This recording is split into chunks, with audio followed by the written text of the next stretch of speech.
Mavic 3 has been out for a while, and the most powerful aspect has yet to be explored. Everyone is stunned at the 4/3 sensor, how performance in low light, all the extra bells and whistles in the intelligent flight modes. Meanwhile, I'm left marveling at the 7x zoom and just how many more shots it unlocks. Parallax unlike anything we've ever seen.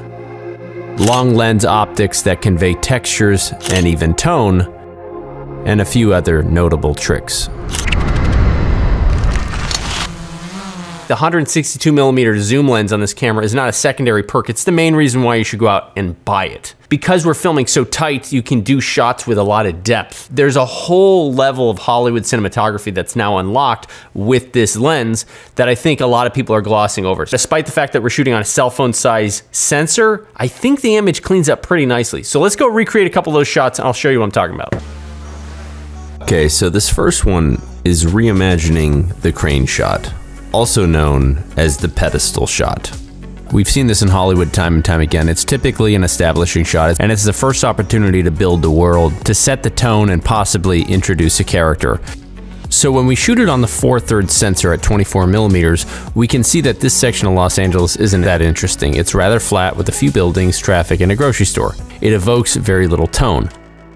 The moment we switch to 162mm, that changes. Suddenly, the world gets much more specific. Buildings stacked on top of one another are crowding the frame. The backlit sunset now looks like the dying light of a gloomy dystopian setting. And these messy power lines that should be framed out now add texture and grit to the world building. And despite shooting less of the city, the composition feels bigger and the world feels very immersive. Now, the first time I did this shot, I was unimpressed with the lack of controls for the Explorer mode camera. You can see the shot exposes from bright to dark, as the exposure compensation is in auto by default. But using the auto exposure lock and manually changing the exposure on the multifunction dial, it locked the exposure and it made this shot look more professional. Try this shot one more time, but let's double the focal length. Now you can do this in post simply by zooming, or you can do it in camera. Optically it's the same, there is no difference, but as of the latest update, DJI increased the image sharpness when shooting at high magnification. So switching over to 14x, we can see the effects are even more pronounced. Clean up the shot a bit, add some sound effects and the right music.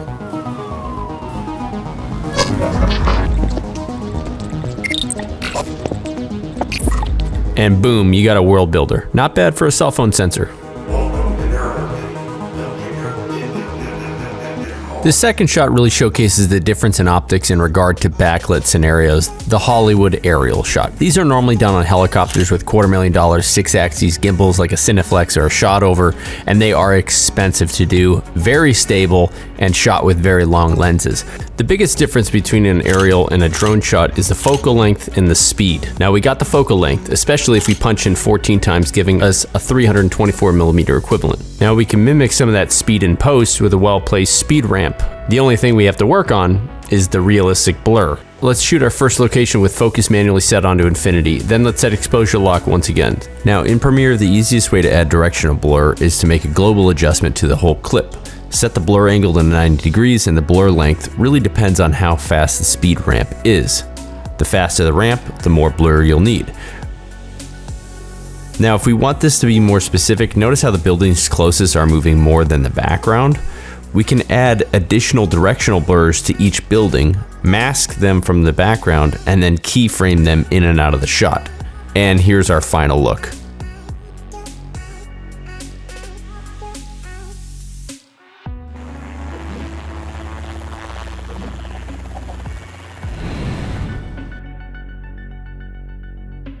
This third shot is my personal favorite, a lateral trucking shot, regionally known as a tracking sideways or crabbing left, crabbing right. Generally, this is done on a long track and a few grips to push the camera operator along. It's a great shot to add movement to the composition while keeping the subject the center of the focus. It can withhold and deliver information at the right time, or just be a dynamic shot, bringing us into the subject's world, experiencing it at the same time the character does. Now, historically, if it's hard mounted to the dolly, there's a limit to the focal length that you can use. The longer the focal length, the more vibration that's exaggerated in the shot. But with the Mavic 3, the small camera means better gimbal stability and reduced air drag, minimizing these vibrations. And what's really cool about this shot is on a longer lens, you get a good mix of parallax. and it's all based on how close they are to the lens. You could actually use this as like a cinema camera with a dialogue scene. Ollie, yep. Do a scene on the phone. I want you to be a drug dealer. So I'm trying to sell, or I'm trying to buy? You're trying to buy. Okay. Funny thing is that we're not even like that far off the ground. We're hovering. So the first thing I'm gonna do is I'm gonna set focus on Ollie, manual focus. I'm gonna lock it, switch it to cine mode. That way all of the controls are very, very slow. I'm gonna disable obstacle avoidance. No, this way.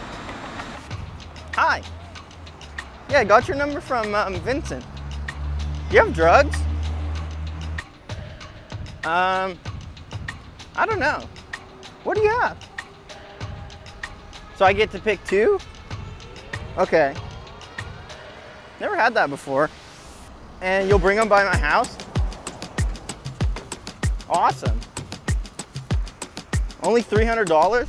And you say half of one's enough to knock me out?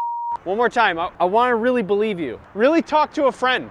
Like, not call them, but imagine. I'll just call one of the kids from school that sells. Really have a conversation. No, don't do that. In your mind, call that kid. Where are you, dude? You're 10 minutes late. No one won't fucking reschedule. The festival's tonight. Dude, I can't do it. Nice job, drug dealer. Did you score any? No, dude, he was late for drop off. I got a little sus. Okay, so this last shot is a little ambitious. It's also a trucking shot, but we're gonna add some of that speed back into it. It's possible this could also be done on an expensive drone with a long lens, but due to the rotor wash, it might be a challenging shot to pull off given the size of those rigs. And just like before, we're gonna mic the talent with DJI mics and sync it in post. It's definitely not illegal, so we're not going to be able to see me on there.